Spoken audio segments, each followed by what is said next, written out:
Hello friends.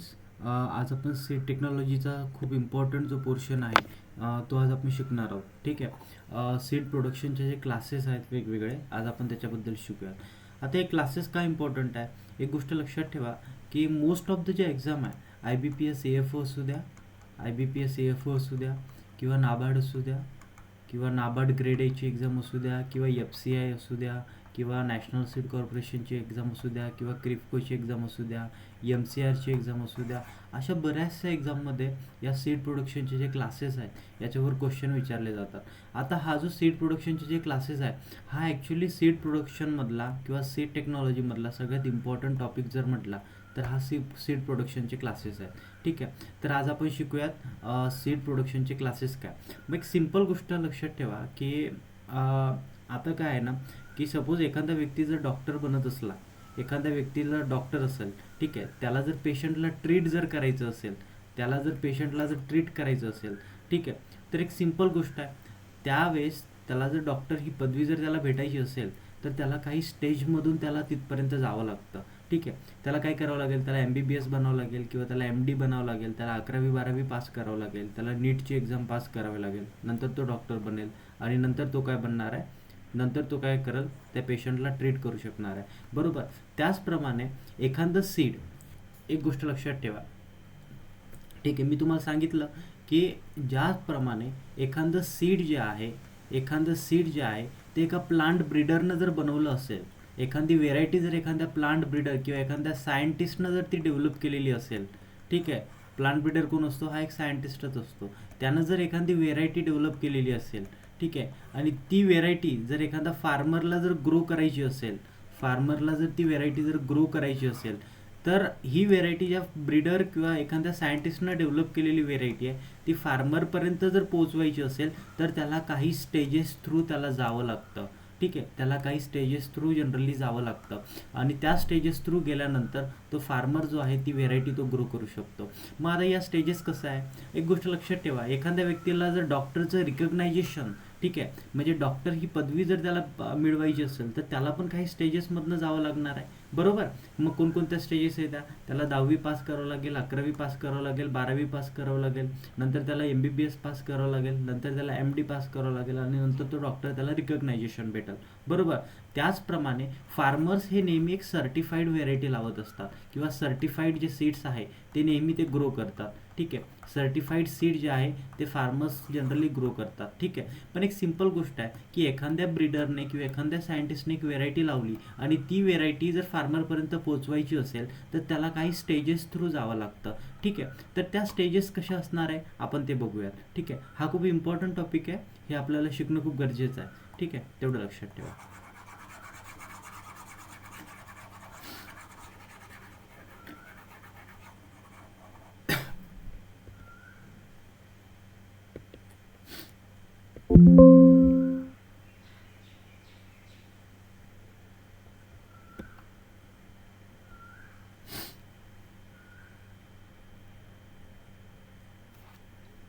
ठीक आहे. तेवढं लक्षात ठेवा की आता काय आहे की एक प्लांट ब्रीडर आहे.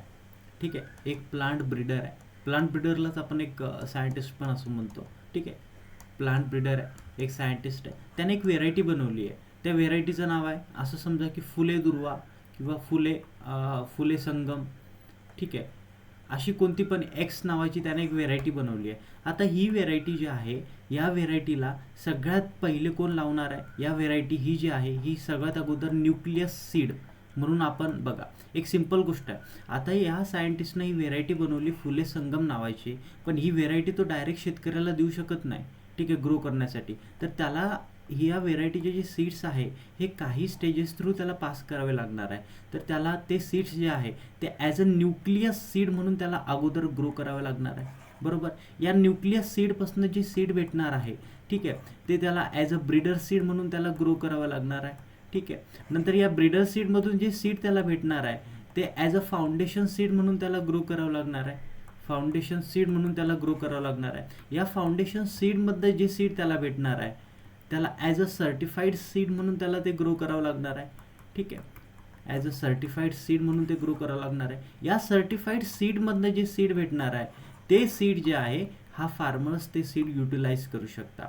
हे फार्मर्स जे आहे ते सीड्स जनरली युटिलाइज करू शकता फॉर सोईंग. ठीक आहे, तेवढं लक्षात ठेवा. या काही स्टेजेस थ्रू ज्यावेळेस हे सीड इथपर्यंत येतं त्यावेळेस काय होतं की या स्टेजेस थ्रूच त्याला इथपर्यंत यावं लागतं. त्यावेळेसच हा फार्मर जे आहे ते सीड्स ते जनरली ग्रो करू शकतो. ठीक आहे, तेवढं लक्षात ठेवा. आता एक सिंपल गोष्ट आहे की एखादी वॅक्सिन ज्यावेळेस बनवल्या जाते त्यावेळेस त्याला वेगवेगळ्या ट्रायल्स थ्रू त्याला पास व्हावं लागतं. त्या ज्या ट्रायल्स आहे त्या पहिले उंदरावर म्हणजे माऊसवर ट्राय केल्या जातात, नंतर किंवा वेगवेगळ्या मॅमल्स जे आहे त्याच्यावर कॅटलवर त्या ट्राय केल्या जातात, डॉंकीवर त्या ट्राय केल्या जातात. ठीक आहे, किंवा कॅट किंवा डॉग अशा वेगवेगळ्या ॲनिमलवर ते ट्राय केल्या जातात. नंतर ट्राय केल्यानंतर काय करतात की ते याच्यावर रिझल्ट्स जर त्याचे पॉझिटिव्ह आले तर असे 100 जे लोक आहेत त्यांना ट्रायल बेसिसवर त्या वॅक्सिन म्हणजे त्यांना दिल्या जातात 100 लोकांना. मग त्यांना अंडर ऑब्झर्वेशन्स ठेवलं जातं. नंतर हे 100 लोकांचे रिपोर्ट्स जर पॉझिटिव्ह आले तर नेक्स्ट 1000 लोकांना, नंतर 10,000 लोकांना. मग असं करत करत जे आहे ती फायनली जी वॅक्सिन आहे ती जनरली वर्ल्ड वाईड जी आहे ती जनरली रिलीज केल्या जाते. ठीक आहे, म्हणजे एक सिंपल गोष्ट आहे की एक वॅक्सिन जर इथपर्यंत तुम्हाला रिलीज करायची असेल तर त्याला काही स्टेजेसमधनं पास व्हावं लागतं. त्याचप्रमाणे एखाद्या सायंटिस्टनं जर एखादी व्हेरायटी बनवली तर त्याला जोपर्यंत म्हणजे ज्यावेळेस त्या फार्मरला ती व्हेरायटी ग्रो करायची आहे त्यावेळेस सुद्धा त्याला काही स्टेजेसमधनं पास व्हावं लागतं. ठीक आहे, तेवढं लक्षात ठेवा. मग बघा, आता आपण शिकूयात की कोणकोणत्या स्टेजेस आहे, काय काय आहे, कसं कसं आहे. ठीक आहे, लक्षात ठेवा. आता बघा, एक सिंपल गोष्ट आहे की एखाद्या प्लांट ब्रीडरने एखादी व्हेरायटी जर बनवली, ठीक आहे, एक्स नावाची व्हेरायटी बनवली, तर एक्स नावाची जी व्हेरायटी बनवली आहे त्यावेळेस त्या व्हेरायटीचे सीड्स आहे त्या पहिल्यांदा ज्यावेळेस तो ग्रो करतो त्याला आपण न्यूक्लियस सीड्स असं म्हणतो. काय म्हणतो? याला न्यूक्लियस सीड्स आपण असं म्हणतो. ठीक आहे, आता या न्यूक्लियस सीड्सचं बेसिक कॅरेक्टरिस्टिक काय? याला कोणत्याही प्रकारचा टॅग नसतो. ठीक आहे, नो टॅग. ठीक आहे, नंतर काय, जर याला कोणत्याही प्रकारचा टॅग नसेल तर या टॅगला कलर असणार आहे का? नसणार आहे. बरोबर. मग एक सिंपल गोष्ट आहे की हे जे न्यूक्लियस सीड आहे याला सर्टिफिकेशनची गरज सुद्धा नसते. नाही आहे. ठीक आहे, नो सर्टिफिकेशन रिक्वायर्ड. नंतर काय की हे जे न्यूक्लियस सीड आहे हे फक्त कोण ग्रो करू शकतो की जो ओरिजिनल प्लांट ब्रीडर आहे, म्हणजे ज्या प्लांट ब्रीडरनं ही पर्टिक्युलर व्हेरायटी बनवलेली आहे तोच जे न्यूक्लियस सीड आहे त्याचं प्रोडक्शन घेऊ शकतो. ठीक आहे, प्रोडक्शन कोण घेऊ शकतो? जो ओरिजिनल प्लांट ब्रीडर जो असतो तोच याचं प्रोडक्शन घेऊ शकतो. ओरिजिनल प्लांट ब्रीडर जो आहे तोच याचं प्रोडक्शन घेऊ शकतो. ठीक आहे, नंतर एक गोष्ट लक्षात ठेवा, तर याचं प्रोडक्शन जनरली कुठे घेतलं जाते? ठीक आहे, याचं प्रोडक्शन कुठलं घेतलं जाते? याचं एका जे रिसर्च सेंटर्स असतात, जे रिसर्च सेंटर्स असतात किंवा जे रिसर्च फार्म असतात तिथे जनरली याचं प्रोडक्शन घेतल्या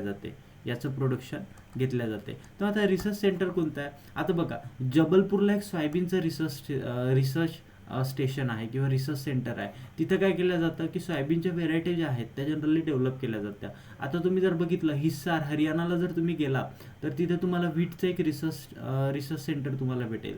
तिथं काय केलं जातं? व्हीटच्या व्हेरायटी डेव्हलपमेंटचं काम केलं जातं.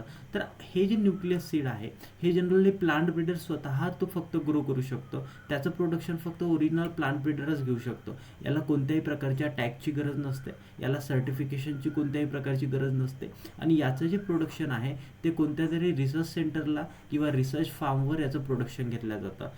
नंतरचा पॉईंट काय की याची जी जेनेटिक प्युरिटी जी आहे ती किती असणार आहे? 100% याची जेनेटिक प्युरिटी आहे. जेनेटिक प्युरिटी किती असणार आहे? 100% जेनेटिक प्युरिटी. आणि फिजिकल प्युरिटी पण किती असली पाहिजे त्याची? 100% फिजिकल प्युरिटी असली पाहिजे. 100% फिजिकल प्युरिटी असली पाहिजे. ठीक आहे, तेवढं लक्षात ठेवा. हे झालं न्यूक्लियस सीड बद्दल. ठीक आहे, न्यूक्लियस सीड बद्दल आपण शिकलोय की याचं प्रोडक्शन कोण करू शकतो की जो ओरिजिनल प्लांट ब्रीडर आहे तोच याचं प्रोडक्शन करू शकतो. आता आपल्याला शिकायचं आहे की जे सीड आहे न्यूक्लियस सीडमधनं जे सीड आहे, बघा, न्यूक्लियस सीडपासून आपल्याला जे सीड भेटलाय त्या सीडचं आपण परत नेक्स्ट जनरेशनमध्ये लावतो, त्या सीडला आपण काय म्हणतो, ब्रीडर सीड असं म्हणतो. काय म्हणतो, ब्रीडर सीड असं म्हणतो. ठीक आहे, तेवढं लक्षात ठेवा. आता ब्रीडर सीडमध्ये काय की सर्वात पहिला जो पॉईंट आहे, breeder seed is a progeny of nucleus seed. Breeder seed is a progeny of the nucleus seed.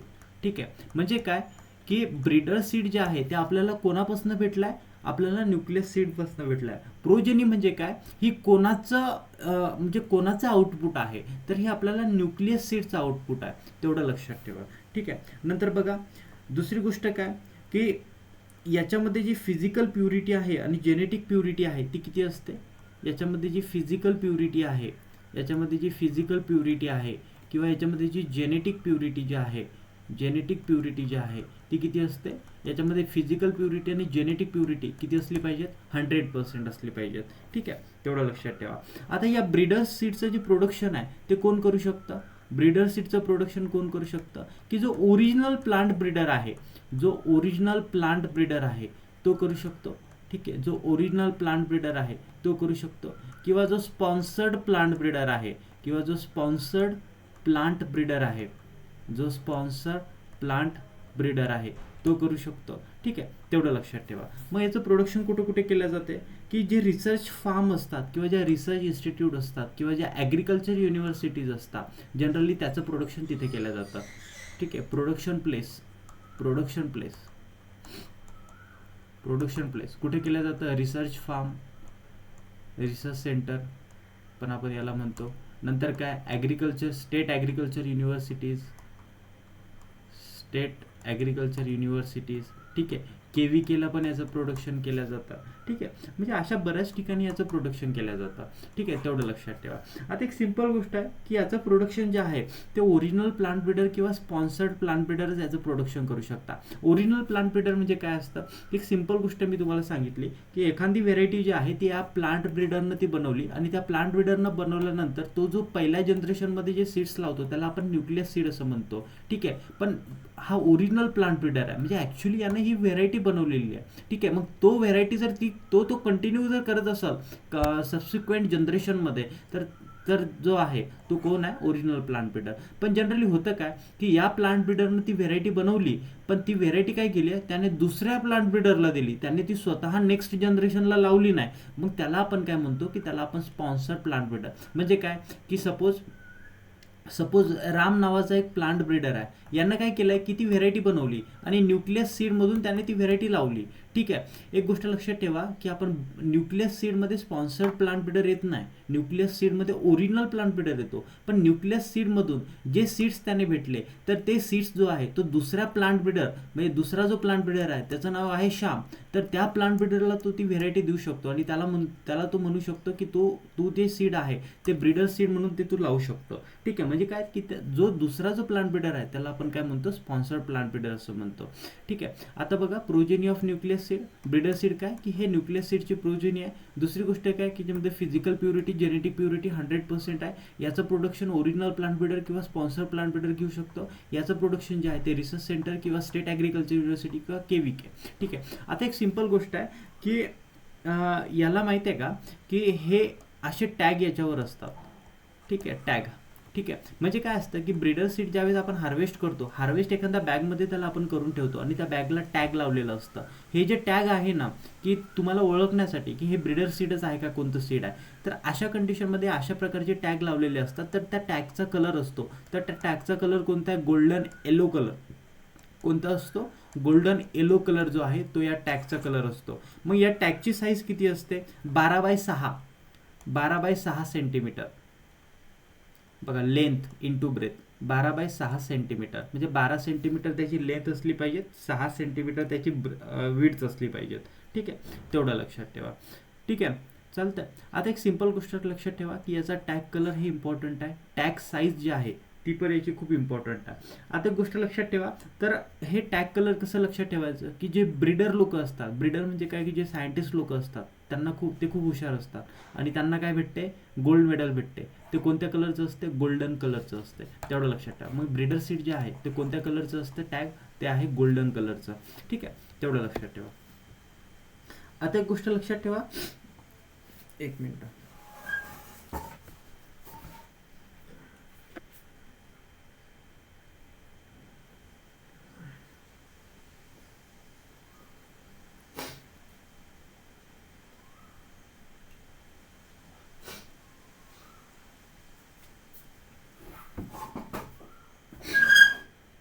ठीक आहे.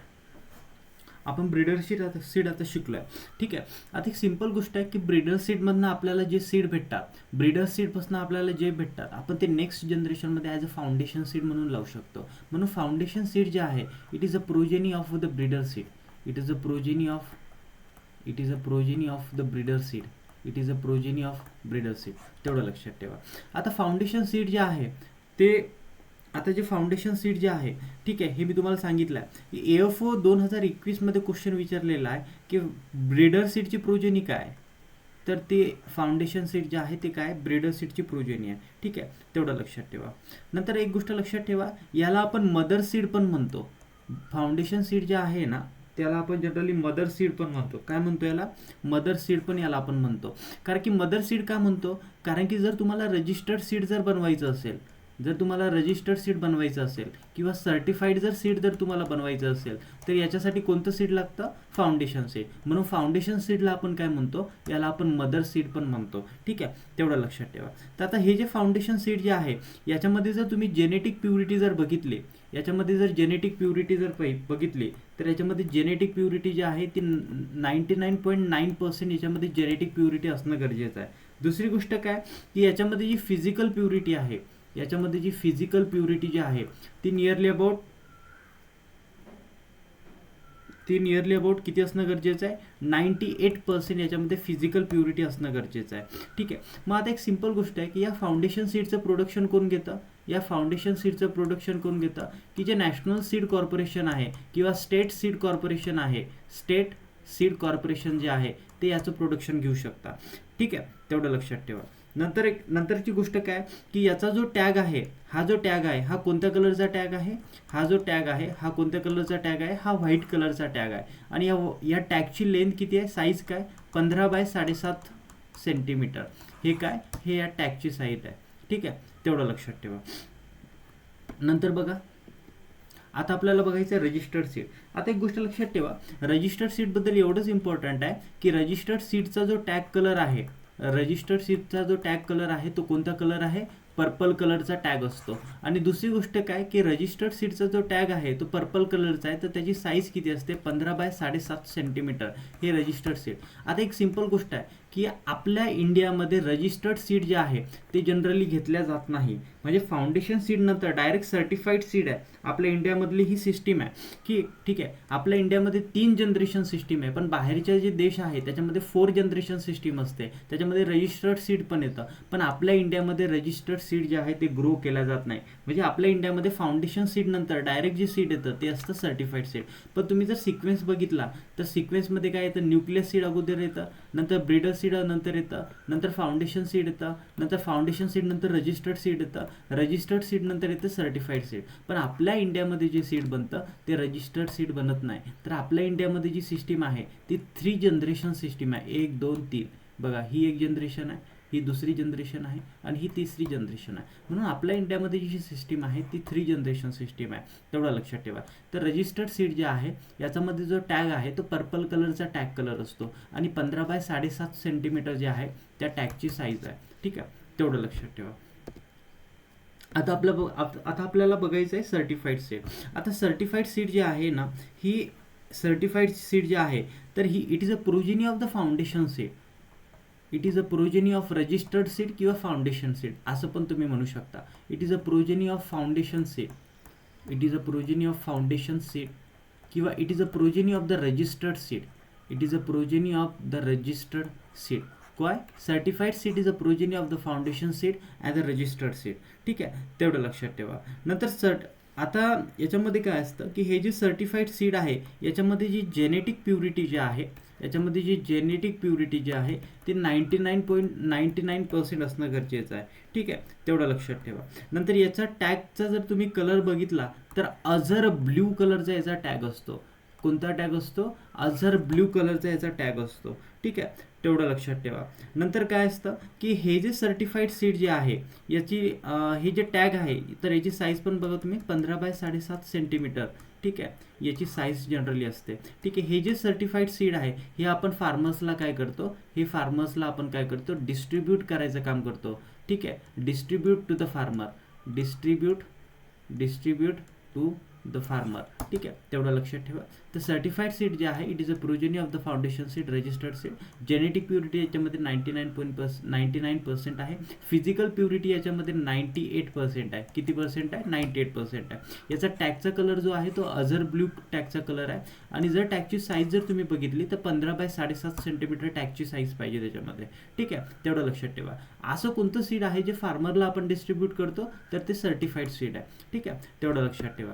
नंतर बघा एक ट्रुथफुल लेबल सीड आहे. आता हे जे ट्रुथफुल लेबल सीड आहे ना, it is a progeny of the certified seed. पण ॲक्च्युली सर्टिफाईड सीड जे आहे ते आपण फार्मरला डिस्ट्रीब्यूट करू शकतो. ठीक आहे, पण ट्रुथफुल लेबल जे सीड आहे ते पण आपण फार्मरला जनरली डिस्ट्रीब्यूट करतो. आता हे जे ट्रुथफुल लेबल सीड जे आहे याचा टॅग कलर जर तुम्ही बघितला तर याचा टॅग कलर जो आहे तो ग्रीन कलरचा टॅग कलर तुम्हाला दिसेल.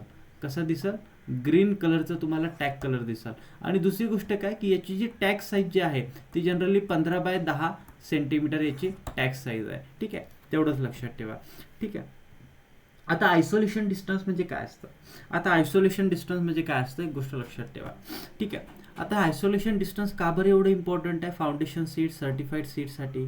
ठीक आहे, तेवढं लक्षात ठेवा. आता आयसोलेशन डिस्टन्स मी तुम्हाला सांगतो काय की बघा, आता एखादा व्यक्ती आहे त्याला स्वतःला सीड कंपनी उघडायची आहे. ठीक आहे, आता एक सिंपल गोष्ट आहे. तुम्ही विद्यापीठ बघा, विद्यापीठानं अशा खूप साऱ्या व्हेरायटी डेव्हलप केलेल्या आहेत. जसं सोयाबीनची एक व्हेरायटी आहे फुले संगम ही विद्यापीठानं व्हेरायटी डेव्हलप केलेली आहे. पण आता विद्यापीठ जे आहे ही प्रत्येक शेतकऱ्यापर्यंत ही व्हेरायटी पोहोचू शकत नाही, कारण की विद्यापीठाकडं किंवा कोणत्या पण युनिव्हर्सिटीकडं तेवढ्या जास्त प्रमाणात जमीन अवेलेबल नसते. ठीक आहे, आता फुले संगम ही व्हेरायटी आहे ही पूर्ण महाराष्ट्रात सगळीकडे सोयाबीनची व्हेरायटी जास्त प्रमाणात लावल्या जाते. नियरली अबाउट 70 ते 80% सोयाबीनचा एरिया हा फुले संगम, फुले किमाया किंवा फुले दुर्वा या 3-4 व्हेरायटींनीच कव्हर केलेला आहे. ठीक आहे, तर मग अशा कंडिशनमध्ये एक गोष्ट लक्षात ठेवा की विद्यापीठाकडे एक लिमिटेड जमीन आहे. ठीक आहे, युनिव्हर्सिटीकडे एक लिमिटेड जमीन आहे.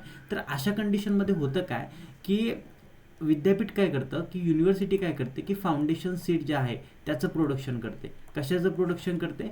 फाउंडेशन सीडचं प्रोडक्शन करते. मग आता होतं काय की सपोज मी जर माझ्या नावानं जर एखादी सीड कंपनी रजिस्टर्ड केली तर मी काय करतो की या युनिव्हर्सिटीसोबत काय करतो, MOU साईन करतो. म्हणजे काय की करार करतो. ठीक आहे, मग विद्यापीठाला मी म्हणतो काय की कोणत्या पण युनिव्हर्सिटीला मी म्हणतो काय की मला विद्यापीठानं जे डेव्हलप केलेलं सीड आहे तर ते फाउंडेशन सीड मला द्या.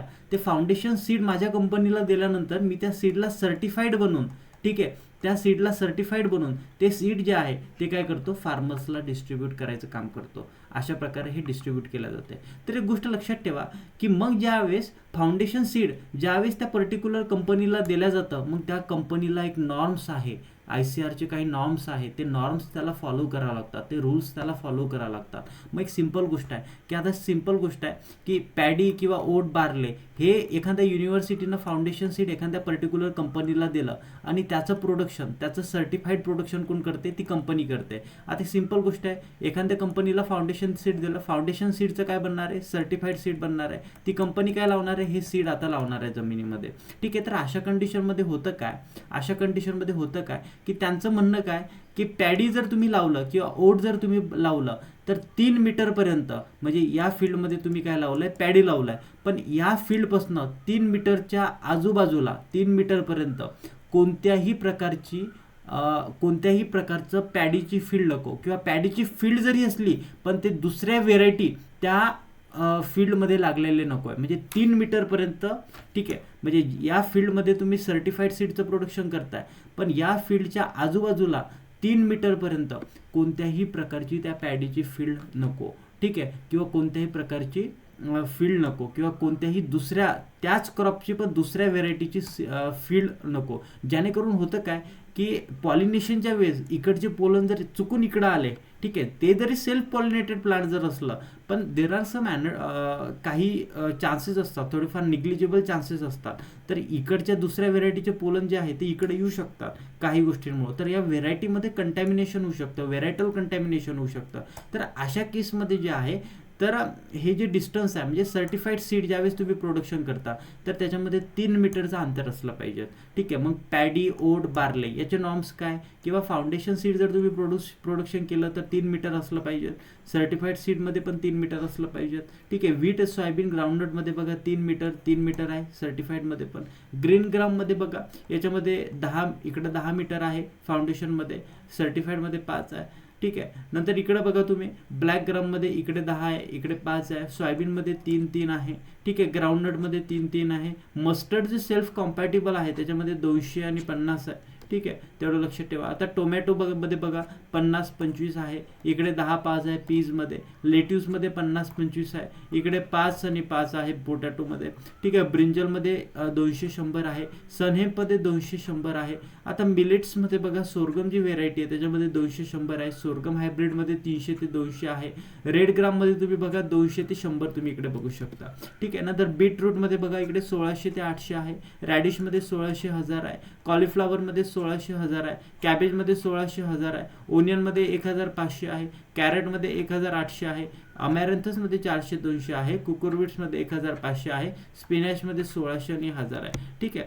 नंतर बघा इकडे पण आहे सिसॅममध्ये 1500 1050 150 आहे, कॉटनमध्ये 50-30 आहे, ओकरा बघा हे विचारलेलं आहे AFO 2020 मध्ये, ओकराचं किती इकडे 400-200 आहे, ब्रिंजलमध्ये 200-100 आहे, चिलीमध्ये 400-200 आहे, मेजमध्ये 400-200 आहे, बाजरा व्हेरायटीमध्ये 400-200 आहे, बाजरा व्हेरायटीमध्ये 1200 आहे, सनेममध्ये 200-100 आहे, ठीक आहे. एक गोष्ट लक्षात ठेवा, आता हे जे आहे हे तुम्हाला रट्टाच करावं लागेल कारण की याच्यामध्ये काही कन्सेप्ट नाही आहे, ठीक आहे, तेवढं लक्षात ठेवा. नंतर बघा आता एक कन्सेप्ट राहिला होता आपला की सीड इंडेक्स म्हणजे काय आणि टेस्ट वेट म्हणजे काय. सीड इंडेक्स म्हणजे काय असतं की weight of 100 seed, weight of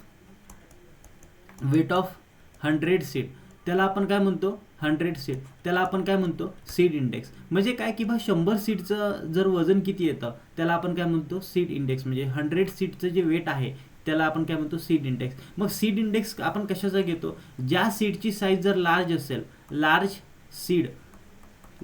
seed size म्हणजे ज्या सीडची साईज लार्ज असेल त्यांचा आपण काय घेत असतो सीड इंडेक्स, म्हणजे त्यांच्या 100 दाण्यांचंच आपण वजन घेत असतो, ठीक आहे, तेवढं लक्षात ठेवा. टेस्ट वेट म्हणजे काय असतं, जसं काही बघा सीड इंडेक्समध्ये एक्झाम्पल जर तुम्हाला द्यायचं झालं तर ग्राउंड नट आहे, त्याच्यामध्ये काय अजून त्याच्यामध्ये चिकपी आहे, ठीक आहे, याचा आपण काय घेतो सीड इंडेक्स घेत असतो. आता टेस्ट वेट म्हणजे काय असतं की weight of 1000 seed, weight of 1000 seed त्याला आपण काय म्हणतो टेस्ट वेट असं म्हणतो. मग याच्यामध्ये कोणते सीड्स येतात, स्मॉल साईज जे सीड्स असतात, स्मॉल साईज जे सीड्स असतात, स्मॉल साईज सीड्स त्यांचा आपण काय घेतो टेस्ट वेट. जसं काही व्हीट असू द्या, व्हीटचं टेस्ट वेट काय, व्हीटचं टेस्ट वेट आहे 40 ग्राम आहे, ठीक आहे. नंतर मस्टर्ड बघा, मस्टर्डची सीड किती लहान लहान असतात, तर अशा केसमध्ये मस्टर्डच्या 1000 सीडचं आपण वजन घेतो. नंतर बघा टोबॅकोचं जर तुम्ही टेस्ट वेट जर बघितलं तर ते किती येतं माहीत आहे 2 ग्राम फक्त, समथिंग 0.5 ग्राम जे आहे ते टोबॅकोचं टेस्ट वेट आहे.